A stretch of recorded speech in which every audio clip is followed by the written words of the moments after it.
2021, what a year. It's been a rough ride with plenty of uncertainty. But thankfully, when it came to the season's sailing calendar, it wasn't a washout, far from it. Thanks to the efforts and confidence of those behind the scenes, many of the world's key events were able to take place. Some even thrived with bumper entries. So, here's a quick review of some of the key moments of 2021 with links to the complete features.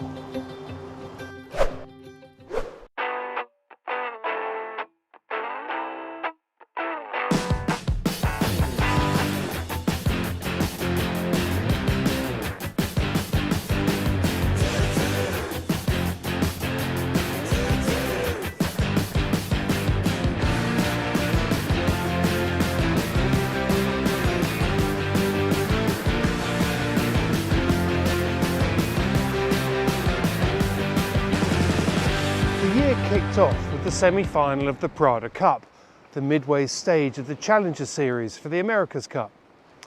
It's not often that simply getting to the start line creates headlines, but after a dramatic crash, American Magic had been in a race against time to keep their cup hopes alive. Both Luna Rossa Prada Pirelli and American Magic went into the Prada Cup semi-final bearing scars. Struggling to keep their campaign afloat, American Magic had been racing the clock as they rebuilt their boat. Luna Rossa had been defeated every time by Ineos Team UK and had never taken a win in a round robin where both boats finished. Protest. Now the nature of the semi-final meant that a new reality was hitting home. Win or walk away, it was as simple as that. But predicting who would come out on top in this best-of-7 series was far harder. American Magic had been knocked down badly. Could they now bounce back stronger? Their opponents thought so. I think that right now there is a very dangerous situation for us because I'm sure that American Magic boat will be ready. And they worked 3 years in order to win the America's Cup. And Friday, they still have that plan. The radio silence from Luna Rossa made it difficult to read the team's strategy. The Italians were giving nothing away. And when the first race got underway, we saw why. Luna Rossa was a different team. Confident, sure-footed and dominant on the racecourse. Conditions were right on the limit. A worst-case scenario for the Americans who needed to take things step by step. Instead, it was out of the frying pan and into the fire. Luna Rossa controlled the start, led to the first gate and extended their lead from there on to take the first win. A precision-based performance, as American Magic struggled to maintain control. Race 2 saw the breeze drop slightly, but the pattern of play remained. Luna Rossa led from the start, and, despite a skid through one of the gates, stretched out another impressive lead. Nice and easy, boys. Day 2 was now critical. The breeze was down on the previous day, better conditions for American Magic, who needed to pull a rabbit out of the hat and win a race to keep their campaign alive. But despite a better start, they were bounced off by Luna Rossa on the first leg. The Italians dominated the tactics and controlled the game, leading by 13 seconds at gate 1, 22 at gate 2. 26 minutes after the start, Luna Rossa had taken their third win. 3 near-flawless races. You felt pretty good with that jib, Paige. Time was running out for American Magic. This was it, race 4. Win it and fight another day, or start packing. The first signs were there in the pre-start. Luna Rossa was once again calling the shots. On all but the downwind legs, the Italians were quicker, smarter and surging ahead once again. A Canton breakdown on American Magic added to their woes and ruled them out of race 4 and their campaign for the America's Cup. For Luna Rossa, the goal had been delivered, a perfect 4-0 scoreline, a passage to the Prada Cup final and a message to their opponents, Ineos Team UK. We'll be doing everything we can to come out and get some payback on the Poms. Definitely going to have a good fight against the British. we want to win every race. The Vendée Globe drew plenty of attention the following month with an extraordinary finish to the solo non-stop race around the planet, in which the first boat to cross the line didn't win the race. After a reduced sails option from damage at the horn, one-time leader Bessavant went north, through the Azores, searching for stronger conditions for his remaining sail wardrobe. Je tenais à vous rassurer, je ne suis pas parti ramasser des hortensias sur cette jolie île fleurie de Horta, des Açores, qui se trouve à ma droite, pas très loin. Mais je tente une option nord pour aller chercher des fronts et des vents plus forts. Dans les 5 premières places, ça va se jouer à quelques heures près tout ça. Donc voilà, donc autant tenter des choses, c'est maintenant qu'il faut tenter des coups pour n'avoir rien à regretter sur la ligne d'arrivée des sables.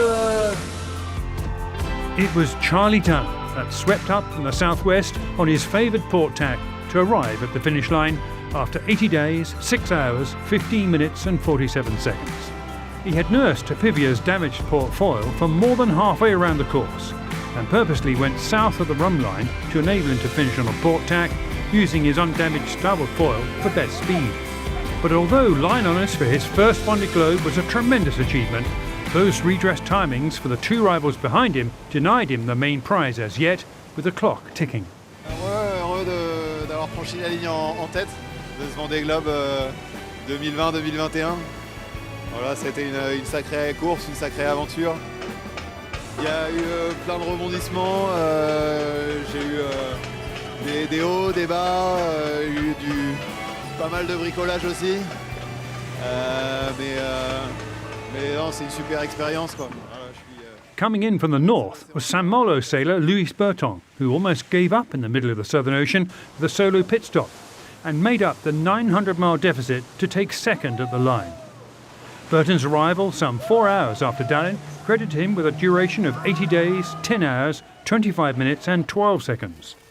Burton has sailed 8 transatlantics and 2 round the world solo, including the last Vendée Globe. Everyone praised that 7th position in the race on an old Imoca, one of the heaviest of the fleet. This time it was in the previous winning boat, but he too had to watch the clock. Alors écoute, y a une grande joie évidemment de retrouver les proches, de savoir d'où on revient, et je sais qu'il y a un truc qui m'a toujours accroché au moment où j'allais abandonner, c'était de penser à mes 2 petits loups qui sont tout jeunes et qui avaient absolument pas envie que j'abandonne, parce que je pense qu'ils avaient peur que ce soit la honte à l'école, tu vois.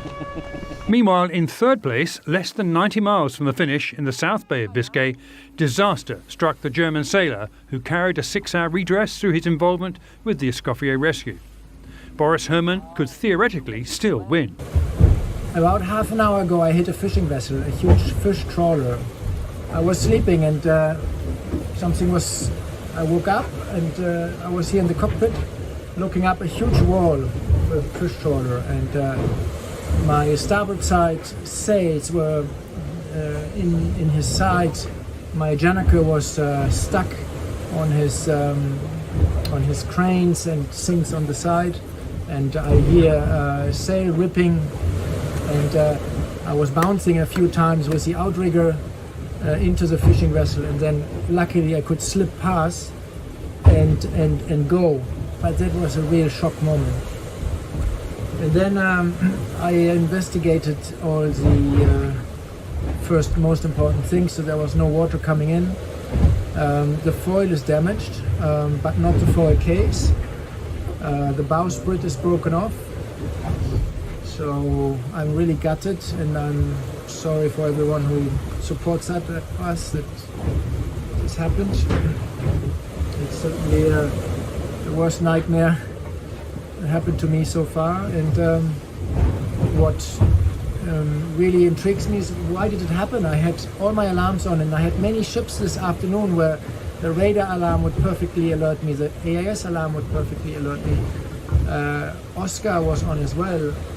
I had everything on, and I have on purpose checked on every ship if the alarm works well, and So observing on the radar how the echo is, and that was all working perfectly with all the past trips I crossed. And yeah, okay, take another deep breath and try to solve this problem with the shroud and look forward to the finish. It's quite heartbreaking, but we will make it. Past the Azores with the Southern Ocean and Cape Horn leader Yannick Bestelant. On the front of the Atlantic Depression, speeding in towards that ticking clock, carrying a massive 10 hours and 15 minutes redress wildcard, he was unaware of Boris's words and crossed the line in the middle of the night to take third place on the water. But with his redress, enough for the overall winner's trophy by some 2.5 hours. Il y a tellement de choses difficiles dans un Vendée Globe. Le Vendée Globe, c'est dur, on croit avoir pensé à tout imaginer, et on doit aller chercher des ressources bien profondes en soi. Et ce qui est dur, c'est le stress avec ces bateaux qui sont violents, qui sont stressants, bruyants. Vivre en permanence sur le qui-vive, à l'écoute du bateau, dans des conditions difficiles. L'humidité, le froid, la solitude parfois aussi. Il y a plein de choses qui sont difficiles en Vendée Globe.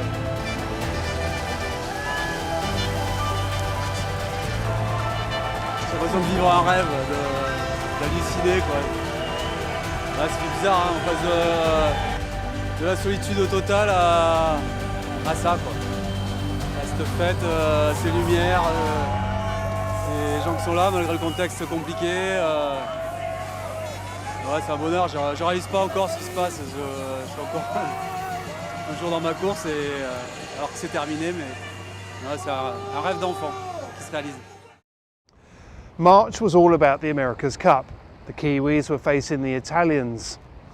Ahead of the first race, the Cup always attracts plenty of speculation. This one was no different. But what stood out this time was that no one, not the pundits nor even the teams, could tell you with any confidence who would have the upper hand. But what was even more surprising was that after the first day's racing, we were none the wiser.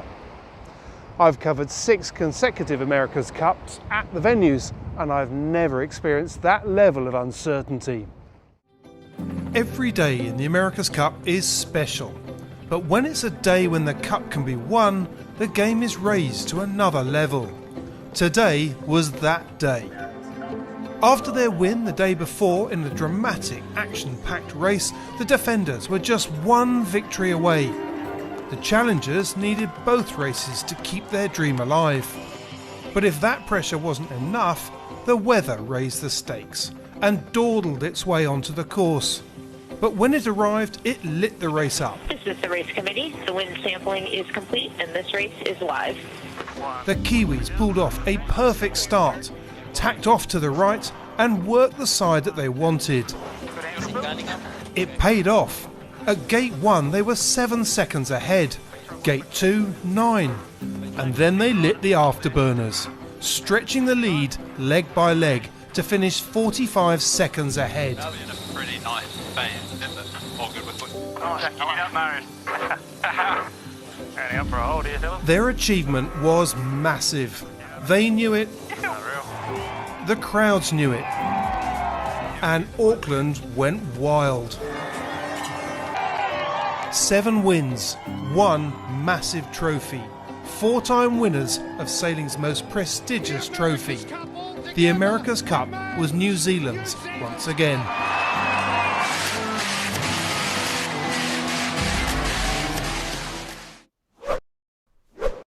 I've always been interested in speed sailing and record breaking.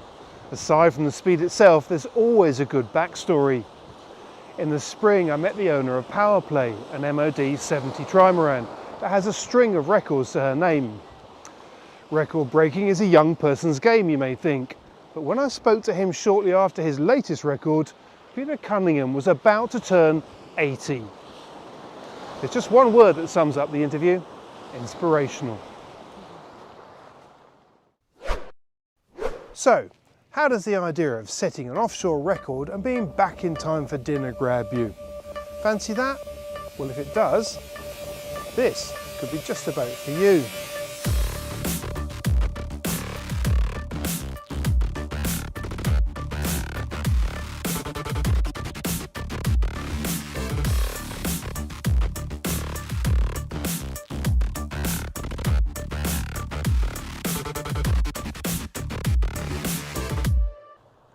bit of this story that I really like actually centres around Power Play's owner, Peter Cunningham here, because he's clearly a very young, fit guy and one of the crew, but actually his dark secret is he's a little bit older than he looks.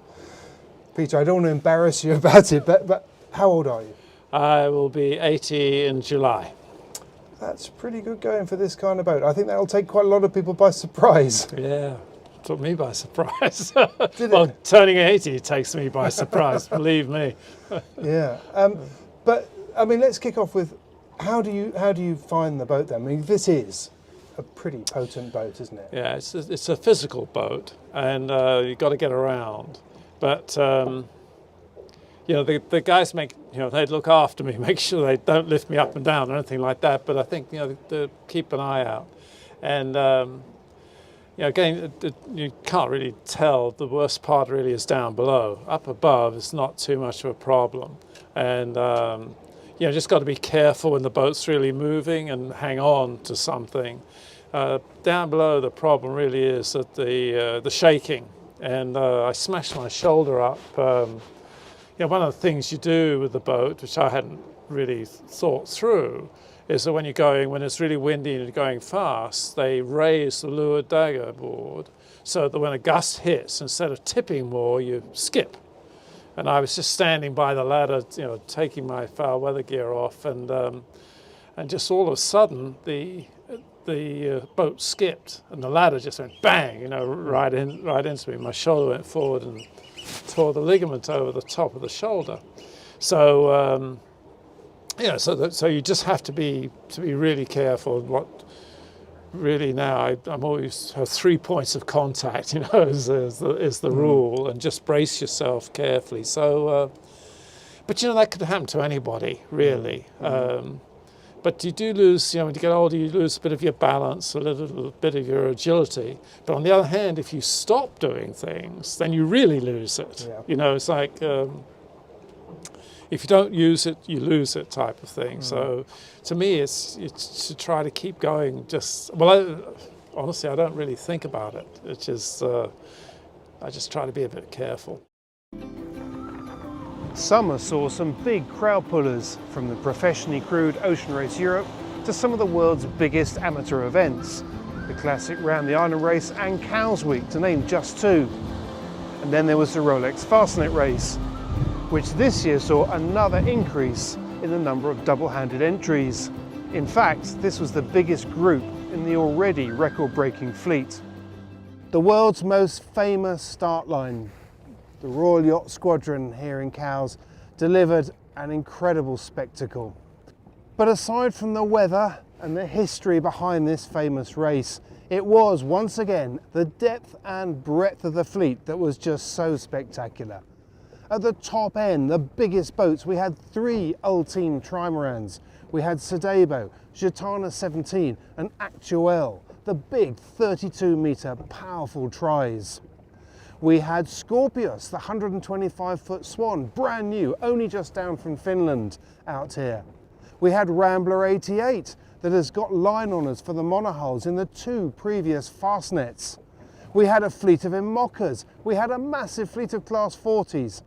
And when we're talking about those kind of boats, we had a huge fleet of double-handed sailors as well. And that's before we get to the backbone of the Fastnet race, the Corinthian sailors, the amateurs. It was really, really special. It was a punchy start, it was a difficult beat, and when they got down to the Needles, it really was pretty difficult because the breeze was running hard against the tide, big standing waves. It was pretty scary stuff. The fleet has got about another day or so of these big conditions to get their heads around as they beat out towards the west. But after that, the forecast is for the breeze to start to drop. The big question is, can the big boys get round before it does? In the professional racing world, SailGP gathered momentum in 2021 and delivered some outstanding racing. The grand finale to the second season is in March 2022 in San Francisco.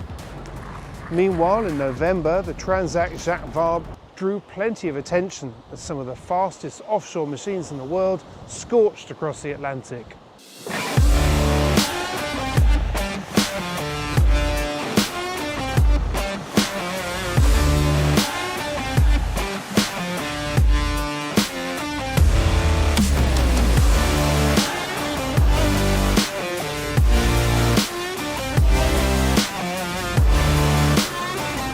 The opening few days after the start in Cherbourg were tricky for all four fleets in the double-handed Transat Jacques Vabre. Crossing the Bay of Biscay is always a challenge, and the route down the Portuguese coast was anything but straightforward. For some, like Bureau Valais and 11th Hour, disaster struck early as both were dismasted. But for the bulk of the fleet, the big issue was getting through the doldrums.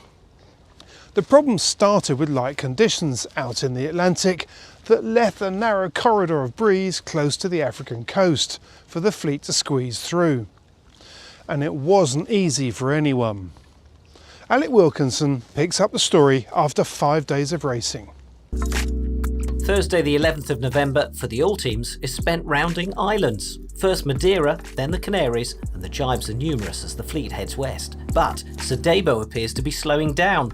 More on that in a moment. By contrast, Gitana's speed is obvious as Frank Camas and Charles Caudrelier press the pedal and almost double their lead in 12 hours. By evening, they're over 95 miles ahead of SVR Lazatique and 160 from Banque Populaire and Actual. Then comes confirmation that Sedebo has been in trouble for several hours. On a heurté violemment. Something hit the starboard foil hard. It was a violent impact. Tom flew through the boat. He's battered and bruised today. We're going to stop in Madeira to see if our technicians can put the foil back in a position where it doesn't damage the hull. De remettre au moins le foil dans une position dans laquelle il ne continue pas à endommager la coque. On n'a pas jeté l'éponge parce que on veut voir si c'est raisonnable. We haven't thrown in the towel because we want to see if it's solvable first. C'est raisonnable de pouvoir envisager and then if the weather allows us to rejoin the party. Si effectivement la météo nous le permet. After repairs by the shore team who'd arrived on site in record time, Coville and Ruxel set off again at dawn, 500 miles behind Gitana, 200 behind 4th placed Yves Le Blevec on Actual. In the Ocean 50, Coesio has maintained a steady pace with Owen Leroux and Xavier Macaire going full steam ahead. Behind them, Solidaire on Peloton is more than 20 miles away and Primonial 50, but the passage through the Canary Islands promises to be tortuous. The Imoca boats are making the most of the downwind conditions. The top 6 have increased their lead, but behind them the battle is raging between the older boats, some of which have smaller foils and are therefore not as fast. They're 180 miles from the front of the race, but are fighting at every cross, amongst them Yannick Bestave and Damien Seguin and Giancarlo Pedotti. Look at Prismian Group in a great Portuguese breeze. Boats fast.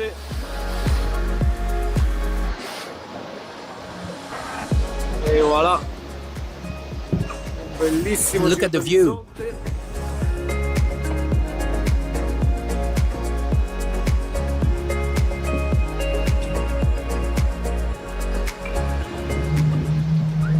We just have to keep going straight ahead. That way. On the outskirts of Madeira for the first time since leaving Le Havre, Thomas Rouillant on Linked Out and Jeremy Bayou on Charal managed to get into the lead when Apivia went too far east.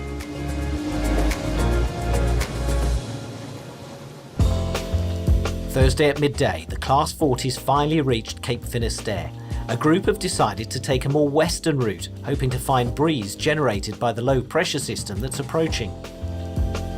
Meanwhile, at the head of the fleet, the gaps are very small, positions keep changing, and for the first time since Brittany, La Banque du Le Mans, Volvo and Eden Red pull into the lead, but only 18 miles separates the first 5 boats.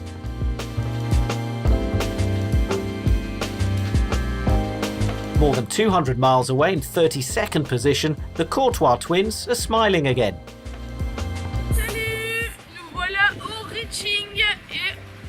Hi, look, we're reaching. We deserve it after having no wind. It was tough with no sleep, but we're happy and we're with our friends on Freedom just ahead of us.